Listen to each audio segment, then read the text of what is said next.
तेव्हा लोकवस्ती खूप कमी होती. जिकडे तिकडे मोठमोठी जंगलं होती. जिथे लोकवस्ती असे तिथे लहान राज्य असे. असेच एक मथुरा नावाचे राज्य होते. यमुना नदीच्या काठी मथुरा वसलं होतं. मथुरेच्या राजाचे नाव उग्रसेन. उग्रसेन राजा नीतीने राज्य करून प्रजेचं कल्याण साधत असे. उग्रसेनाला एक मुलगा होता. त्याचे नाव होते कंस. कंस हा फार पराक्रमी होता, परंतु तसाच दुष्टही. त्याने स्वतःच्या वडिलांना प्रत्यक्ष उग्रसेनाला कैदेत टाकले व तो स्वतः मथुरेचा राजा झाला. सगळी प्रजा त्याच्या दुष्टपणामुळे त्रासली होती. कंसाला एक चुलत बहीण होती. तिचे नाव होते देवकी. तिचा विवाह एका वसुदेव नावाच्या गोप सरदाराबरोबर झाला. वसुदेव अतिशय सुस्वभावी व नीतीने वागणारा होता. तेव्हा कंसाला कोणीतरी सांगितले की देवकीच्या 8व्या पुत्राच्या हातून त्याचा मृत्यू होईल. तेव्हा वेळीच उपाय करून ठेव. हे ऐकताच कंसाला खूप राग आला व त्याने ताबडतोब वसुदेव देवकी यांना पकडून मथुरेतील एका वाड्यात कैद करून ठेवले. कंसाने ठरवले की देवकीची सगळीच मुलं मारून टाकेल, म्हणजे आपल्याला शत्रू राहणारच नाही.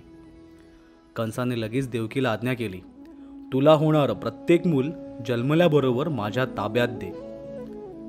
जिथे वसुदेव व देवकी यांना ठेवले होते तेथे त्यांना पहारा बसवला होता. वसुदेव हा गरीब स्वभावाचा असून त्याला बिचाराला उगीचच कैदेत राहावे लागले. पण दुष्ट कंसापुढे कोणाचे काहीच चालत नव्हते. देवकीला काही दिवसानंतर एक मूल झालं. कंसाला लगेच पहारेकरांकडून ही बातमी समजली. कंस ताबडतोब वाड्यात आला व त्याने देवकीच्या रडण्याकडे लक्ष न देता तिच्या हातातून ते मूल ओढून घेतले व वाड्याबाहेर जाऊन एका शिळेवर आपटले. देवकीची पुढची 6 मुलंही अशा प्रकारे कंसाने मारून टाकले. वसुदेव देवकी यांना आपली मुलं मारल्याबद्दल अतिशय दुःख होतं. असे असून सुद्धा कंसापुढे काहीच चालत नव्हते. देवकीला होणारा 8वा मुलगा आपला शत्रू आहे हे कंसाला कळलं होतं. म्हणून त्याचे 8व्या मुलाच्या वेळेस वाड्यावर अधिक कडक पहारा ठेवण्याची व्यवस्था केली. देवकी 8व्या मुलाच्या वेळेस रात्री 12 वाजता प्रसूत झाली. तो दिवस श्रावणातील वद्य सप्तमीचा होता. जन्माला आलेला हा 8वा मुलगा अतिशय तेजस्वी होता. त्या लहान व गोड बालकाला पाहून त्याला आपण कंसापासून वाचवावे अशी वसुदेव देवकी या दोघांनाही वाटत होते. तो विचार दोघांच्या मनात येता क्षणी वाड्यावरच्या पहारेकरांना अचानक झोप आली व आपोआपच वाड्याचे दरवाजे उघडले. ते बघताच वसुदेव लगेच मुलाला खांद्यावर घेऊन निघाला. वसुदेवाचा जिवलग मित्र नंद हा यमुनेच्या पलीकडे गोकुळात राहत होता. नंद हा एक गोप सरदार होता. वसुदेवाने त्याच्याकडे जायचे ठरवले. श्रावण महिना असल्यामुळे सगळीकडे धोधो पाऊस पडत होता. त्यामुळे यमुना नदीला पूर आला होता. पूर फारच जोरचा, परंतु तरी देखील वसुदेव न घाबरता तसाच नदीत शिरला. वसुदेव नदीतून जात असताना अचानक त्याने खांद्यावर घेतलेल्या बालकाचा पाण्याला स्पर्श होताच चमत्कारच झाला.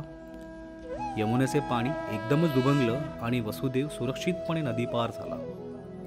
तेव्हा गोकुळात नंदाची पत्नी यशोदा देखील प्रसूत झाली होती आणि तिला मुलगी झाली होती.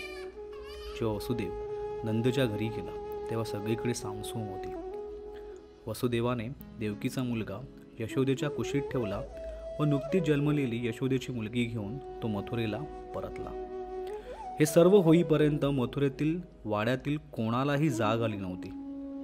वसुदेव पहाटेच्या वेळी परत आला तेव्हा पहाऱ्यावरची मंडळी जागी झाली.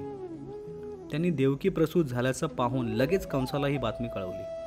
ही बातमी ऐकून कंस धावतच वाड्यात आला आणि त्यांनी देवकीच्या पोटात असलेलं मूल पायाला धरून उचललं. ते बघून देवकी कंसाला गयावया करायला लागली. दादा, ही मुलगी आहे रे, हिला मारू नकोस रे. तिचे रडणे बघून देखील कंसाला तिची दया आली नाही व त्याने तिचे न ऐकता मुलीला बाहेर आणून तो शिळेवर आपटणार तोच ती मुलगी त्याच्या हातातून निसटली व आकाशात जाता जाता कंसाला म्हणाली, दुष्टा, तुझा शत्रू जन्माला आला आहे व तो सुखाने वाढत आहे. आता त्याच्या हातून तुझा नाश अटळ आहे. तिथे गोकुळमध्ये यशोदेला मुलगा झाल्याचे ऐकताच सर्वांना खूपच आनंद झाला. नंद व यशोदेचा आनंद तर गगनातच मावेना. त्यांच्या त्या गोड बालकाला पाहण्यासाठी सारेजण त्यांच्या घरी येऊ लागले. या बालकाने साऱ्यांना जणू मोहून टाकलं होतं. त्याच्या जन्माचा गोकुळात खूप मोठा उत्सव साजरा केला व त्याचे बारसे करून त्याचे कृष्ण असे नाव ठेवण्यात आले. कृष्ण अतिशय सुंदर व तेजस्वी, त्यामुळेच तो सर्वांना फारच आवडायचा. जसजसा कृष्ण मोठा होऊ लागला तसतसा त्याच्या बाललीला पाहून तो सगळ्यांना अधिकच आवडू लागला. गोकुळामध्ये दह्यादुधाची व लोण्याची लयलूटच होती आणि बाल गोपाळाला दूध, दही व लोणी फारच आवडत असे. कोणी त्याला रागावत नसे, कारण तो सगळ्यांचाच लाडका होता. कृष्ण रोज त्याचे सवंगडी जमवून कोणत्याही गोपीच्या घरात जाऊन दही, दूध, लोणी असे मिळेल ते खात असे व पसार होत असे. असा जणू त्याचा नियमच होऊन गेला होता. कृष्णाने एकदा सगळ्या बालमित्रांना जमवून घरचं दही व दूधही संपवलं होतं. यशोदेला कृष्णाचा राग आला. तेव्हा सर्व गवळणी यशोदेकडे कृष्णाची तक्रार घेऊन आल्या. त्या यशोदेला म्हणाल्या, यशोदे, तुझा मुलगा आमचं सगळं दही दूध खाऊन टाकतो. त्याला तू मारू नको, पण रागाव. यशोदेला कृष्णाचा आधीच राग आला होता. तिने लगेच कृष्णाला हाक मारली व त्याला शिक्षा करण्यासाठी सगळ्या गोपींच्या समोर कृष्णाला उखळाशी बांधून ठेवलं व नंतर सर्वजणी त्याच्या कामाला निघून गेल्या. कृष्णाने थोडासा जोर करून उखळ खाली पाडलं आणि तो अंगणात गेला. अंगणात 2 मोठे जुनाट वृक्ष जवळजवळ होते. त्या 2 वृक्षांमधून तो मुद्दामच जाऊ लागला. तेव्हा ते उखळ वृक्षांमध्ये अडकलं. कृष्णाने परत जोर करून पुढे जाण्याचा प्रयत्न केला.